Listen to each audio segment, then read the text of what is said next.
happened? The bus crashed. We're okay though, just shaken up. I don't remember being in any crash.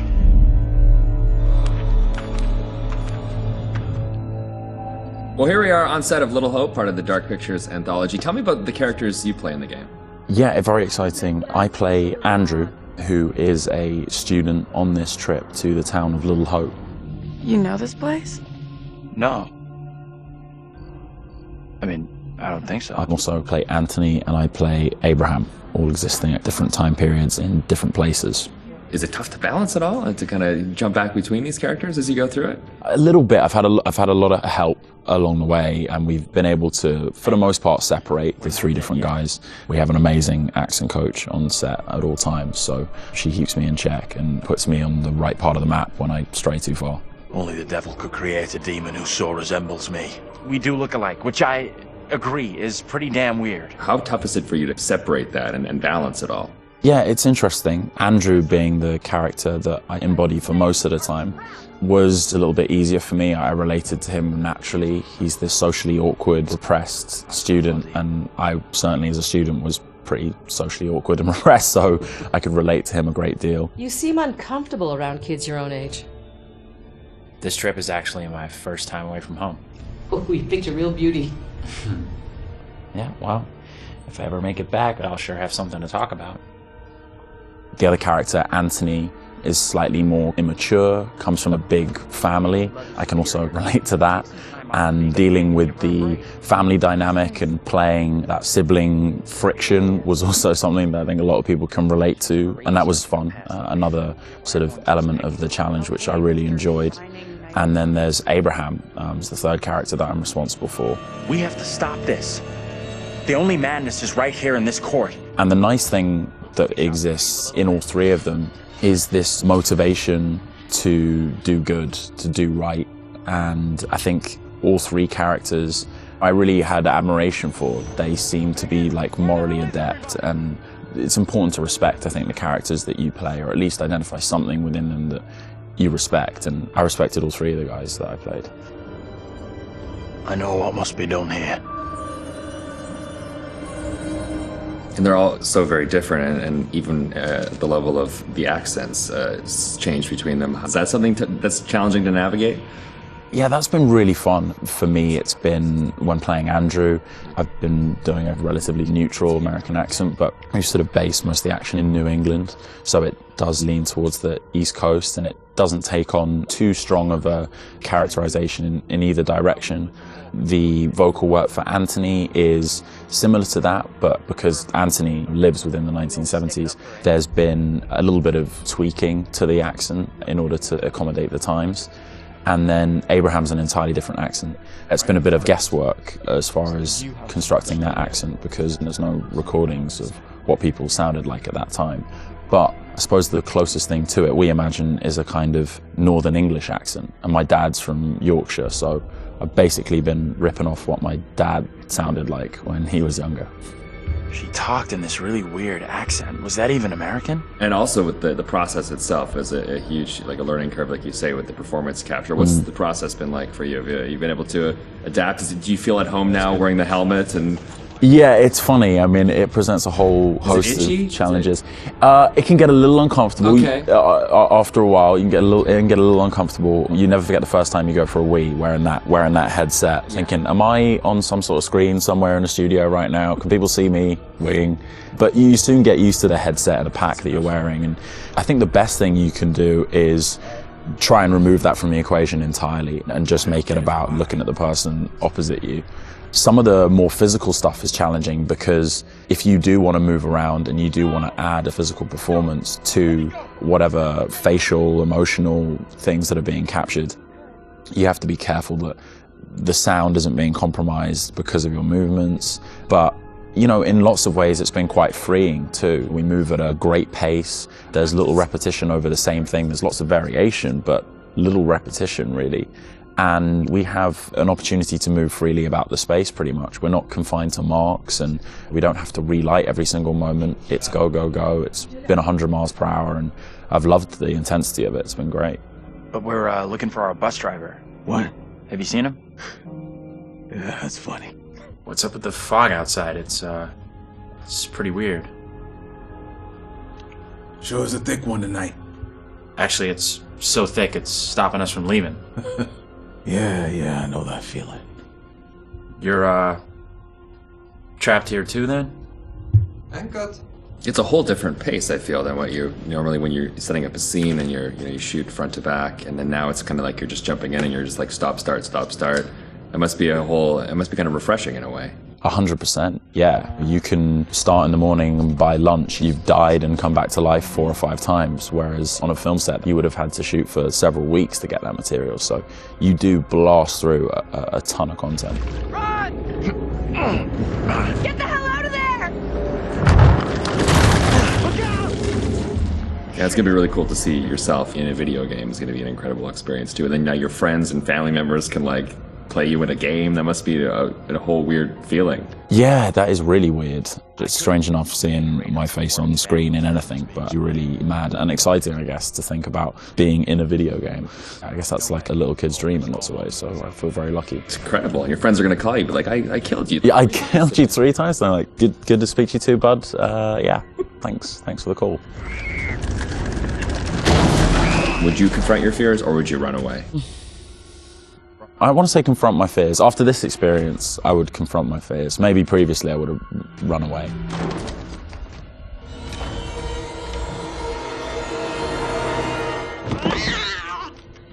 What kind of place is this?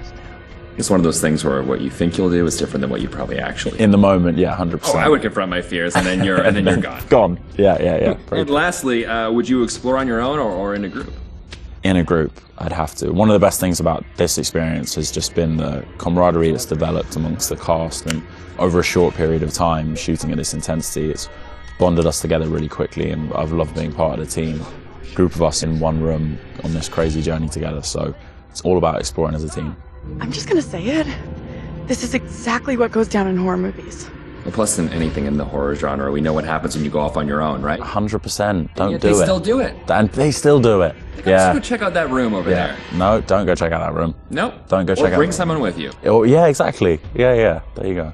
All right, Will. Tanner, thanks a lot. Appreciate that. Thank you. Cheers.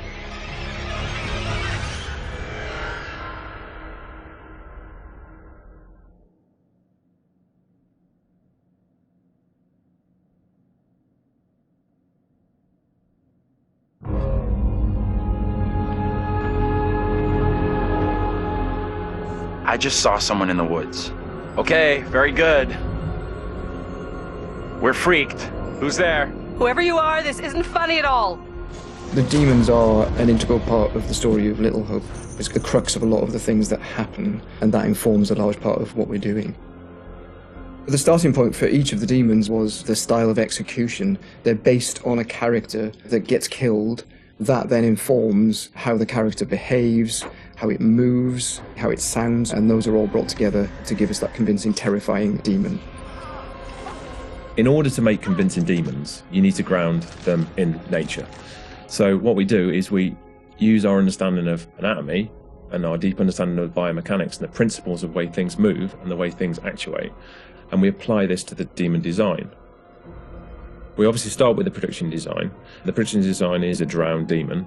What we need to do then is look for extra reference. We have to look at stuff like autopsies. We'd look at what happens to the skin when it gets exposed to water for a long time. We have to look at creatures from underwater. We look at various types of fish. Loads of images and real-world reference helps, although it's slightly gruesome. This particular demon we're looking at is the one that's been hung.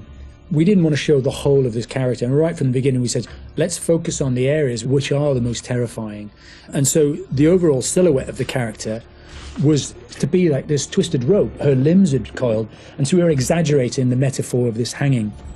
1,000 years of being trailed along the ground, it had worn away her feet, the bones being worn down, the nails being broken off. She'd been in pain for a long time. The most key of all of the elements was the face and how we framed that, and that was that broken, twisted neck, one eye remaining, a tear coming out because it's that last remains of her soul. The noose was digging into her neck, and her tongue was actually so bloated and grown that actually became a feature for us in the game, that tongue actually becomes a grapple to get hold of some of the characters.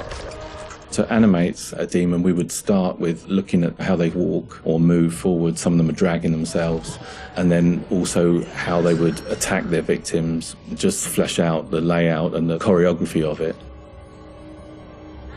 Mocap is a big help. Obviously, it's a lot faster than keyframing from scratch. So we decided to use it as a base for some of them. And then we would layer on top of that all the characteristics that bring them to life, even though they're dead. The Crush Demon in particular was difficult to work with because we weren't able to use motion capture footage. So that is going to be completely hand animated. So that meant we were really starting from scratch. All the other demons, we did use actors' footage. So we have a lot of actors with spikes tied to them, limping across the scene. Let's get the fuck out of here! On the Broke Demon, we asked the actor to use various props to try and achieve the sort of movement that we wanted. And I think he did a great job. It was really successful. We've had to, again, add on to that to help with the weight and the believability.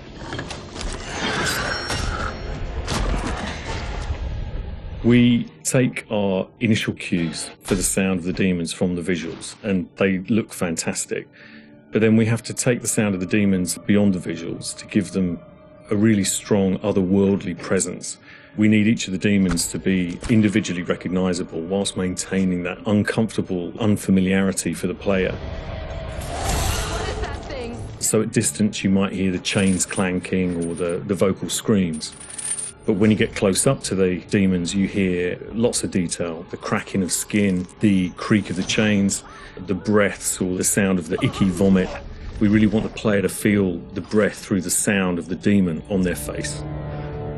Angela, no! When we're thinking about the camera work for the demons, one thing that was really at the forefront of my mind was trying not to show too much, trying not to lose all restraint, and I think that's a really easy trap to fall into with CG in general, and especially with games that you've got all these monsters that you've built and you've spent a lot of time working on, and it's really easy just to go straight to putting everything on screen. But thinking back to some classic horrors, classic monster movies, a lot of times there the directors had to use a lot of restraint and just show little bits and pieces because they didn't have that kind of budget or that kind of effect to really make it convincing. And there's something about that I really like, that I wanted to bring back to Little Hope. So when I was directing the camera team, I've asked them to show little bits, little glimpses, a clawed hand here, a shadow on the wall there, the chains rattling, whatever the key characteristics were of that demon. The interesting thing with that is that I think sometimes your imagination as a viewer fills in the blanks in a far more terrifying way than we really could. So we tried to build up that suspense, working up to this big reveal where you finally see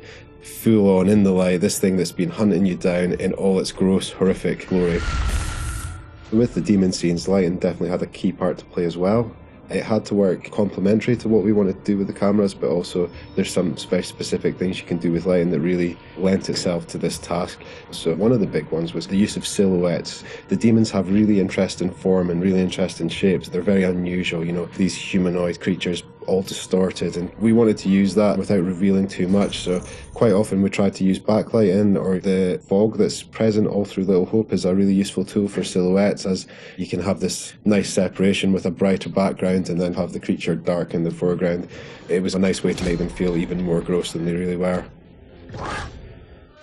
The Little Hope narrative is extremely multi-layered, and the demons not only represent the tortured souls of the characters, but they also represent the psychological trauma that humans can obtain through witnessing traumatic events. So when the game opens in the prologue and the main character is witnessing these traumatic events, we underscore this with really strong male Gregorian choir, which we use later in the game when the demons are attacking to really strengthen and reference that psychological trauma with the tormented souls of the characters. Run! Now! The Broken Demon's the most terrifying because of the way it moves. It's really unsettling because you can't anticipate where it's going to go next. All the limbs are breaking and it's all moving in a really erratic way. So if you were to try and escape from it, you wouldn't know where to go because it might go there or it might go over here. So that's the most terrifying in terms of unpredictability, I suppose, and having a deep effect on your psyche. Interestingly, when you work at Supermassive, you get immune to horror. That's one thing I've definitely noticed. The powers of horror somehow get lost in me every time I'm watching a horror movie. I don't get so scared anymore just because I see this stuff every day. But doing those demon scenes, I must admit, even watching them back as they were work in progress, it was always like fairly distressing and fairly horrific. So hopefully some of that comes across in the experience for the player too.